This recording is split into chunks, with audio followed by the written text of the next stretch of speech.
Let me tell you the story on this Chuck E. Cheese right here to the right. Oh, yes. So I needed rent money, so I worked at Chuck E. Cheese for like 2 weeks. 2 weeks? Yeah, and I made pizzas. And then we would stand right there at midnight when the place shut down. Yeah. And whatever dough was left over, yeah, you had to throw away. Okay. But the cooks had this tradition where you would stand on top of that hill, wait for a semi-truck to come by. Oh my God! And throw a dough ball as hard as you could. And if you hit the side of the semi-truck, you were like the hero for the day. Right, you're the winner. You're the winner. And I can't legally say that I hit any semi-trucks, but I can say that I could have won a few. Could have. Right. Yeah. Oh my God. Oh man, college. Before we start today's show, please visit the sponsors, affiliates, and friends of the Stagecoach. The Square Reviews, brutally honest product and travel reviews for red-blooded Americans by red-blooded Americans. Visit them at thesquarereviews.com. TheGunFood.com has an extensive network of partners to connect you with your guns, ammunition, and firearm training. The Gun Food only sells ammo that they trust. Use RSWC as a discount code and save 5.56% on your order at thegunfood.com. PowerTac flashlights have combined premium craftsmanship, American ingenuity, and cutting-edge technology, creating a highly dependable tool that you can trust your life with. Go to powertac.com/RSWC and save 15% on your order. That's powertac.com/RSWC. Sabre Pepper Spray has been making grown men cry since 1975. Find the link in the show description and help get the Stagecoach across America with every Sabre Red purchase you make. Shotgun with Charlie.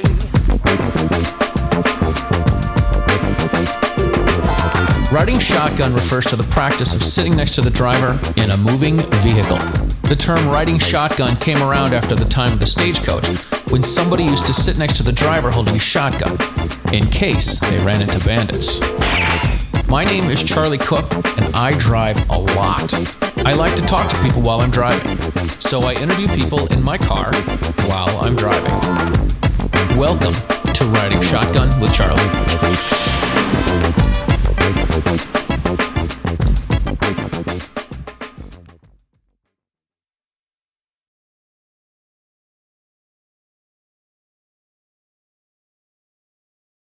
All right, thanks for tuning in to this episode of Riding Shotgun with Charlie. If you are new to the channel, you should subscribe to the YouTube channel and hit the notification bell. If you are listening to the show in podcast form, please make sure you share it with your friends. That is how we get the Stagecoach across America. We're glad you guys are here and you guys are watching. All right, welcome to this episode of Riding Shotgun with Charlie. Today we are in Knoxville, Tennessee, and I have a Special Force member who is also an author of real-life Indiana Jones? He will always hold that credit. I would just be glad to even, touch 1% of that. Right. Yeah. We have Jacek Waliszewski? Chef. Waliszewski. Dude, Sorry, I can't... It took me... I am going to have to check the spelling on this. It took me to 3rd grade just to learn how to spell it, so I hold that against nobody. Right, it took me too. My last name is Cook. All right, so we are here at the Gun Owners of America's G.O.A.L.S event in Knoxville, and I totally owe this to Kirk Whatley from Samson Manufacturing. Kirk is sitting at one of the booths, and he's like, "Hey, there's this guy named Jack you got to reach out to. He's got this crazy, amazing story, and you got to have him on your show." And I'm like, okay. Yeah. So here we are. You've got this book. You've been in the Special Forces for 19 years? Yeah, I'm in my retirement window. Yep. This is not information. Yeah. This is an information that if you tell me you have to kill me, right? No, none of this. None of this. Yeah. we don't officially do that anymore. Anymore. Officially. All right, so give us your quick story of your background. Oh, okay. 40 West. Yes, we're going. Yeah. All right. This looks like how we got here. So yes, we just had breakfast at the Waho, which was at the beginning. Yeah. Yeah, your quick story. Grew up in Poland? Grew up in Poland. My dad co-founded the Solidarity movement that kicked communism out of Poland. Unbelievable. Yeah, I was born when he had just gotten into jail. Whoa. And my mom's telling me stories of how the commies would storm up the stairs, kick the door in, and she had like 5 seconds to shove the propaganda papers in my diaper, and hoping that I wasn't going to pee on them. And then they figured out they could mule me back and forth between prison and just like, hey, sign this. Hey, what do you think of this? Wow. And so I was the diaper mule. The diaper mule. So I like to say I was born into revolution, right? That's awesome. And then we got deported. The Reagan administration took us in. So we're political refugees. Yeah. That's how I ended up in America at the ripe age of 1. Damn. And, lived all over. Dad worked for General Motors. Mhm. And then joined the Army, went to Special Forces. And now, nearly 20 years later, I am career complete. On the final tour. The final tour. The farewell tour. I get to, come out from, behind everything that I've done. And, Mhm. and I get to, enjoy life again. Chapter 2. That's so Yeah, cool. yeah. So chapter 2 starts off with codename Spike. Yeah. You are next to the, who are the guys? The pen gun? Right, Liberty Mfg. Mfg. All right, Yeah. Liberty Manufacturing.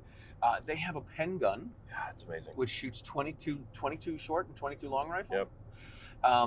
And it's I haven't checked it out yet, but I know some guys that did. They said you pull it back. Mm-hmm.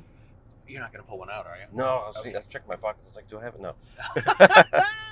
Yeah. That would be pretty cool, right? Yes, you said it's an NFA, not friggin' allowed. NFA. It's any other weapon. $5 Okay. tax stamp. Gotcha. So it is pretty cool. It's Austrian engineered, so it's highest. They kept it. They set the bar at perfection for manufacturing, and they kept it there. Nice. It's ergonomic. It's sleek. It's totally functional as a normal Works pen. as a pen. Yep, and then has the self-defense capability of firing an actual round. That's awesome. Yeah. All right, tell us about codename Spike. So This is a huge book. Obviously, people can find it on Amazon. But yeah, tell us about this, because you have all these stories of all these people, and you're putting all this incredible World War II history together. right. So I was in the National Archives. I was transitioning from being a Special Forces medic to a Special Forces warrant officer, Mhm. and really, you're walking through all these shelves of just massive archival files. You got George Washington's flag over there. You've got battle maps from Normandy that are sealed off, and they've actually got the sand still in them, right? Oh my gosh. And so, this is a reverent place for military history. And I see this leather-bound book just sitting up there, and I, open it up, and I start reading it, and it's got special operations, the Office of Strategic Services. These 2 guys wrote it, and I'm like, wait a second, this says 1946, but OSS records weren't declassified by the CIA until the 80s, right? So how did this memoir exist? And so I started researching it. This thing took 5 years to research, get to publication. Jeez. And in the process of researching it, I realized it's the first special operations memoir written after the war. Unbelievable. And the stuff they wrote in there is so inflammatory. Come to find out that when they tried to publish it in 1946, Mhm. the CIA and State Department said, there's no way you are releasing these secrets into the public, because we're just entering into the Cold War, and this book reveals all the things we did wrong during the war. Jesus. The fact that, the Cold War actually kind of started in 44, 43. Stalin, Churchill, they did all this other stuff. And so when they wrote this book, they couldn't ever publish it. I find it nearly 80 years later in the National Archives. I pull it out. I bring it back into light. I realize that the whole story is true. Mm-hmm. I find their Morse code messages, their secret Morse code messages in the British National Archives. Because over the world to find this place or find this book. And on top of that, and then finally this year, just at 2024, Department of Defense clears it for publication. Oh my God. And I'm just like, thank God, because I've No spent kidding. 5 years 5 years. researching this in private, and now they tell me I can publish it. So I publish it, and then I go to, kind of the best part is, I found the last living family members of Joe and Steve. Unbelievable. Yeah, so I call them up. I called I think hundreds of people, sent hundreds of more emails, just trying to find the people that were in this book. Yeah. And I was like, hey, do you know that your dad did an amazing secret mission, and that I found the memoir with him in it, and some of these people didn't even know because their dads never talked about it, Right. right? Yeah, Because that's it was that's super the secret. Right. That's the generation that didn't talk about stuff either. Right. Yeah. And so found him, flew down to Tampa in April, gave him a copy of the book, a pre-published copy, and just get the hugs and the tears and the appreciation of bringing their dad's legacies to life, and and just completing the whole circle on that. It was a beautiful event. So that's incredible. Yeah, thanks. It was a lot of fun, to give back to the special operations community. Said, hey, this is like the legacy book. This is the Bible book of why we in special operations do what we do. Right. And so, CIA, intelligence community, special forces, they all have their genesis in the Office of Strategic Services. Unbelievable. So, yeah. And then half the guys in there that they worked with, the partisans that were pro-commie, this threatens to rewrite some of their history. Because they're celebrated in Macedonia and Yugoslavia as like the good guys. Right. But the way Steve... Not so much. Yeah, the way Steve captured them and talks about how they would just pull partisans off the line or prisoners and just execute them right there on the spot. You're just like, yeah, maybe these guys weren't the best guys. Right. So aren't there some stories in the book about you said these guys would find people that had some privately owned firearms. They would confiscate the firearms and then be the judge, jury, and execution. Yeah, and kill these people with their own guns. Yeah, that was kind of like a hard part to read, right? This is history, right? So you're like, these guys are literally executing each other. It's a civil war, right? So when Spike team jumped in and parachuted in the middle of the night, they wake up, they're surrounded by 15,000 Germans. They're surrounded by thousands of other fascists, and they got to make a break for it. And they realize they've jumped into the middle of a civil war. Wow. And so when the communist regime was coming through, they would say, they would turn to privately owned or private citizens, and they would say, hey, it's illegal for you to own a privately owned weapon. We just passed a law. Right. Give us your weapon. And then they're like, okay, here's my weapon, because they're like trying to be a good citizen. Right, they're trying to be law-abiding people. And then the partisan right there on the ground would be like, because they were in charge, judge, jury, execution. They're like, oh, and by the way, the punishment is death. And they would turn around and shoot them right there on the spot. Unbelievable. And you're just like, come on, like you can't do that to people. Like this is, and it's a struggle, right? It's disturbing to read, but then to realize that it actually happened, it's more disturbing to know that it's true. And so it was a really poignant kind of frustration on what happens in a revolution, what happens in situation, in reality, right? It's a history book, but it's also, talks about what it's like to be in special operations, go on secret missions. The first recorded use of the pen gun, which Liberty has reintroduced, is actually in the book. There's a picture of it on the display behind you. Yeah. What is it called? So it's called originally the Office of Strategic Services called them Stingers. Stingers. Okay. Right, it shot a 22. Yeah. It was a personal weapon, right? You could just hide it in your hand. And Steve, so he gets surrounded by 9 guys. They're about to jump him. He can't get to his gun, and he's like, "I don't need my gun." And they're like, "What do you mean?" He's like, "I'm an American, special agent. I can do whatever I want. I can shoot you with my hands." And so he's got this stinger tucked in his palm, and these partisans, they're just like, "What do you mean?" He's like, "Oh, I've got this." And he's like, boom, and he fires it off. Unbelievable. And these partisans are like, "Oh my God, Americans have secret weapons we don't even know about." They have guns in their hands. Yeah, they have guns in their hands. Oh my God. And so he scares them off, and he's like, "Thank God, because this is a single fire weapon. It fires one round of 22. What are we doing after that?" And so I was talking to the guys at Liberty, and they're like, "Hey, like you have the only historic record of a pen gun ever being used. Right. Can we collaborate?" And I was like, "Yeah, that'd be amazing." Right. So they're great at what they do. Yep. This feels like a Star Wars movie.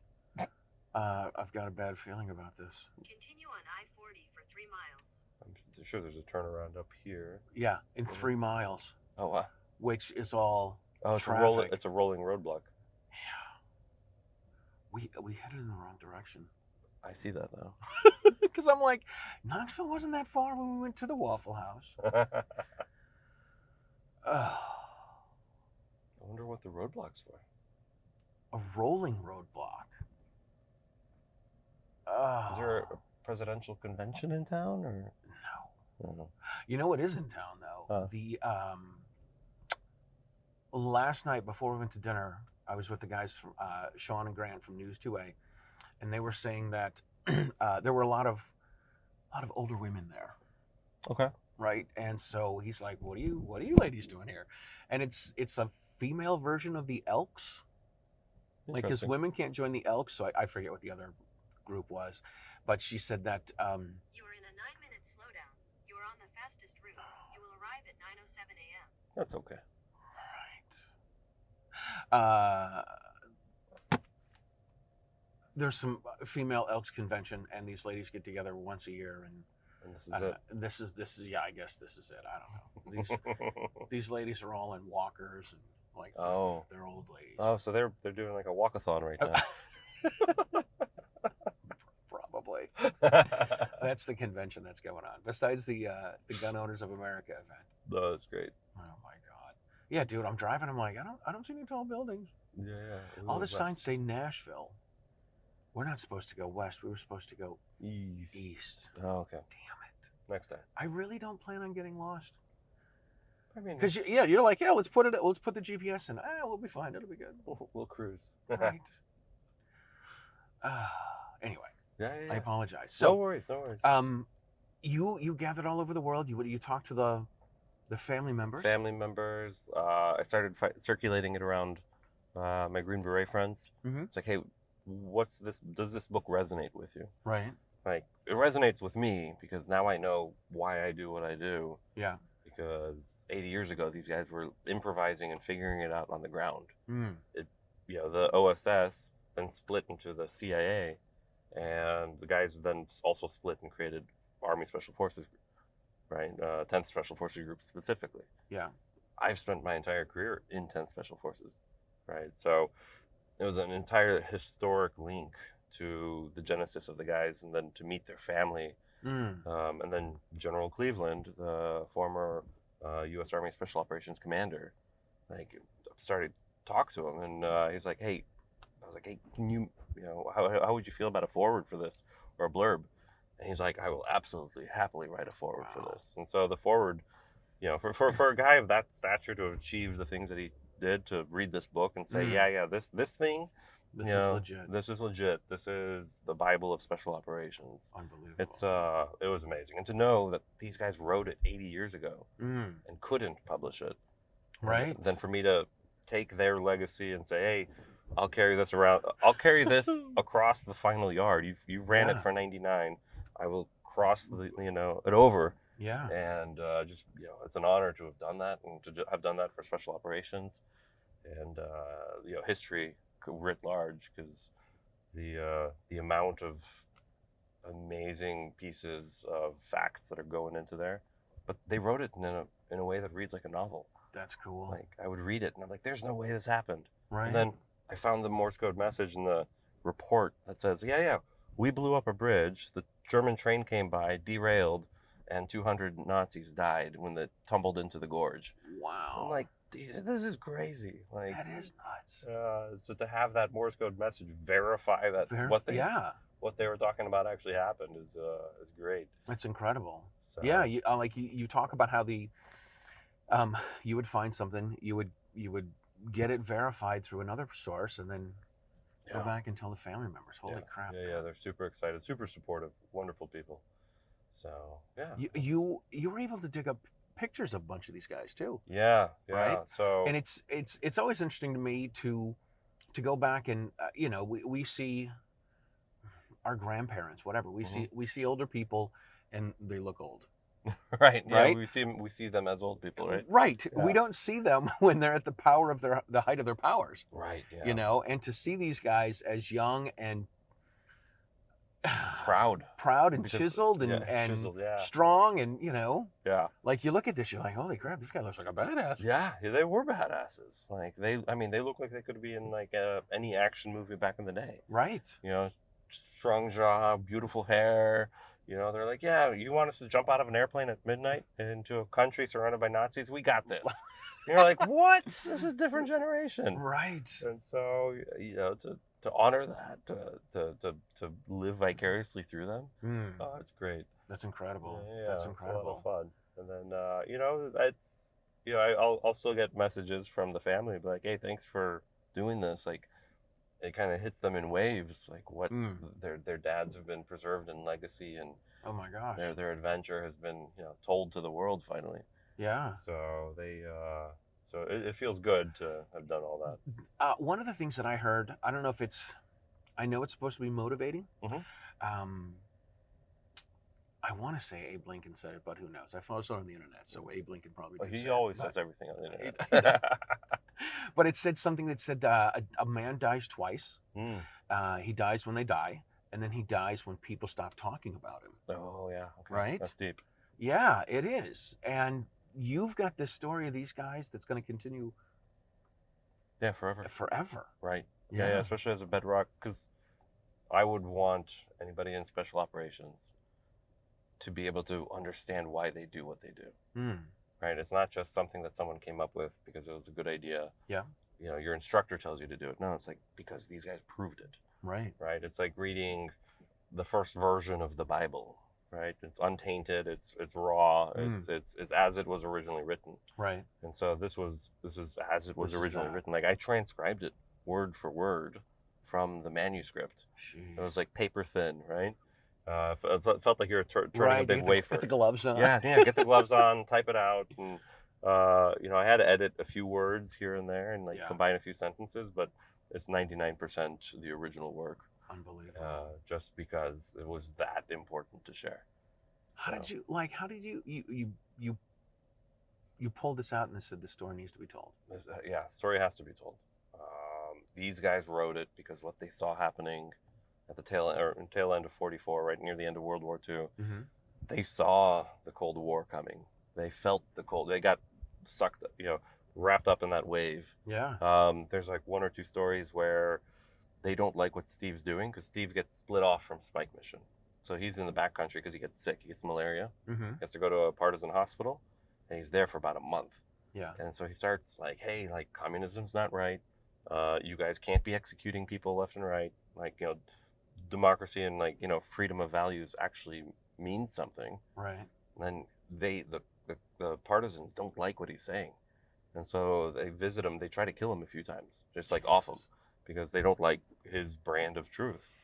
And Wow. so he's like, oh my God, like I have to get out of this country. Like I have to shut my mouth. And Where was he? he was in the Yugoslavia, Macedonia region. He went through both countries. I did the math on his journey. In about 4 or 5 months, he on foot or on horse went over 500 miles. Wow. Just up and down mountains, through gorges, over rivers. You know, surrounded by Nazis, calling in airstrikes, reporting on locations, and near the end they were trying to off him. The partisans were, because they didn't like the fact that he was being outspoken. Unbelievable. He was, you know, being pro-human, right? Individualism. So it was actually a really interesting read. You're like, oh, I'm seeing, like, you're reading the start of the Cold War before anybody even admitted that it was happening. So it's a real, and so they wrote the book. They wanted to warn the world about it. Yeah. And for them not to have been able to publish it or, you know, tell anybody what was going on, you know, there's some real historic gravity there. This to me means the government knows they're up to stuff they shouldn't be doing. And they don't want people to know about it.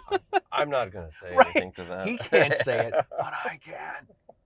Yeah. I think that's a scary part too. Oh yeah. You know? You know, it's interesting, right? You got to remember that whoever's in charge is a person too. Mm-hmm. They make personal decisions to do what Right. they're doing. Right. and how that's branded is an interesting concept. So, man, we are going nowhere fast. We are going nowhere fast. Nowhere. I feel like such a schmuck. That's all right. I'm actually wondering. I'm like, do they have one of those? We get the Jersey barriers dividing the highway. I'm like, you just gotta find the cop entrance, where it splits. You just go, whoop, Yeah, some places actually, they mark where they have these, and I haven't seen any of those. And I'm like, would it be bad for us to do that? It's only bad if you get caught, right? It is only bad if we get caught. So 2 miles, and we can do this. 2 miles. So yeah, it's gone from getting us there. It's taken us longer than it told us it was going to take us. This is what I get for being like, oh yeah, we'll go west. They didn't No, we need to go factor east. in the walkathon. Right. the what do they call it? The rolling roadblock? Yeah. Oh my gosh. I wonder what they're rolling it for. This is a busy highway. This is like a main artery of America. This is. I'll tell you what I noticed about the roads down here in Tennessee. Huh. They're smooth. They are smooth. They are like in Massachusetts. This would be all potholes. Yeah. All potholes. At least they have the smooth roads. Yes. You can't- And no taxes down here. no taxes. Where do you live now? You said you went to I'm you in went to Colorado school? now. In Colorado. Yep. So I'm out in Nice. Colorado, here for the weekend and heading back. Very cool. So yeah. Very cool. You were telling me you've got another project that you're working on. Yeah. Can you tell me about this? I can tell you parts of this. Okay. So based off codename Spike, I've stumbled into discovering another mission, another secret OSS mission, and this one makes sense why it was really secret. Yeah. Because it's the kill capture mission to go get Mussolini, right? Like the number 3 or 4 guy of World War II, and 2 of the guys that are in Spike mission get split off to go on that mission. This is unbelievable. Right. This is a movie series. Yeah, it's written like one, it reads like one, it's historic, and Right. it's amazing. These guys got full heads of hair, chiseled jaw. Yeah, chiseled jaw, great adventures. Oh, they're great dudes too. To hear their kids talk about their dads, you're just these guys were lovable, man. These guys would have been amazing to have a beer with. To have a beer, yeah. Yeah, but so it's I got a phone call in the middle of the day. I'm like going to the grocery store. Yeah. And Spike Mission is near published. I get a phone call. They're like, "Hey, we want to share a secret with you." I'm like, "I love secrets." Right.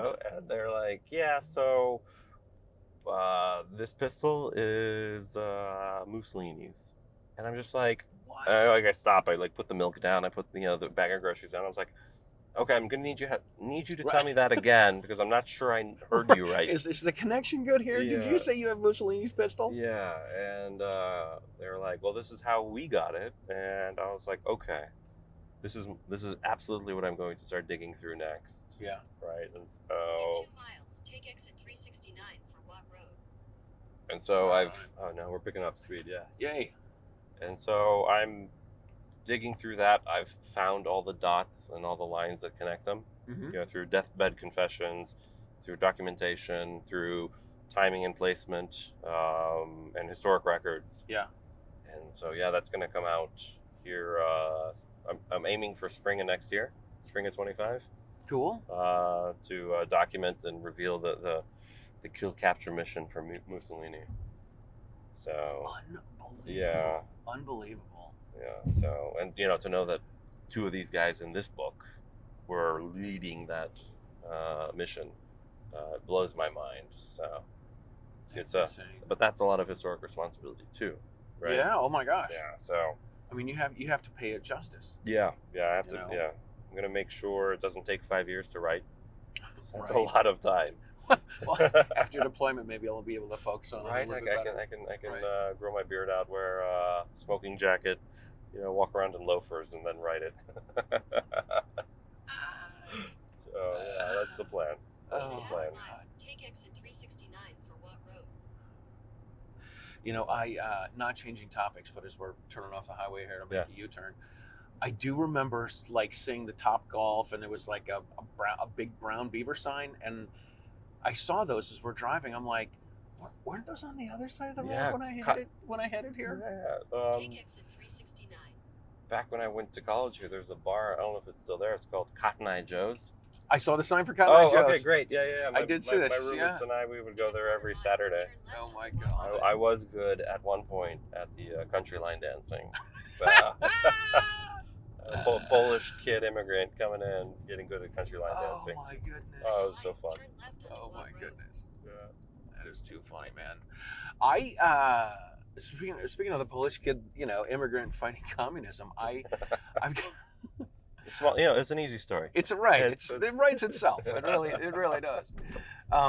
I've got a friend that lives in Chicago, Yeah. and he has a lot of he works with a lot of people that are from Poland, and there are so many times when he's like, dude, these people are like, this is what happened in Poland. Like, Yeah. this is what these people escaped, and they're bringing it right here to the United States, man.